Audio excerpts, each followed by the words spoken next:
Hi all, welcome back. As I promised earlier, I had to give you a pixel perfect hit test object calculation, which need to be calculated based on without any physics used in the Phasor 3 framework.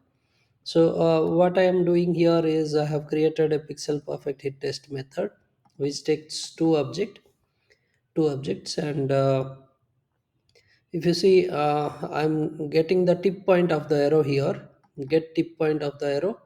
Like here, to get the tip point of the arrow, the x and y position are the arrow position, center of the arrow position, and d is the difference between the center and the top of the arrow. And now this alpha is the angle at which the arrow is moving at a particular point while it is already fired. And to get the tip point of the arrow, we have to calculate with this because it is moving at an angle, and we need to calculate the distance between its uh, tip point as well as the center of it. So this gives the tip point of it.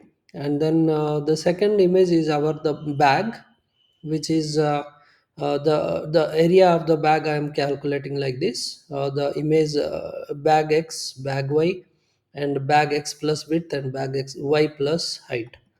Right, this is the area of the bag. And now M is the texture manager image that I am taking, and under texture manager of Phasor 3 framework, we have a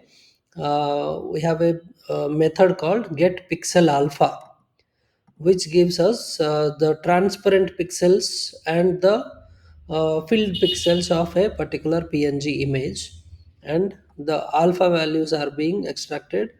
And when the alpha value is filled, completely filled, then we are creating. And if the arrow is hitting the object, and which wherever the arrow tip is moving, and the uh, that has a filled pixel on the target object, that we are taking it as a proper hit, and for which I have created a red dot to be displayed here. So this is how it is created.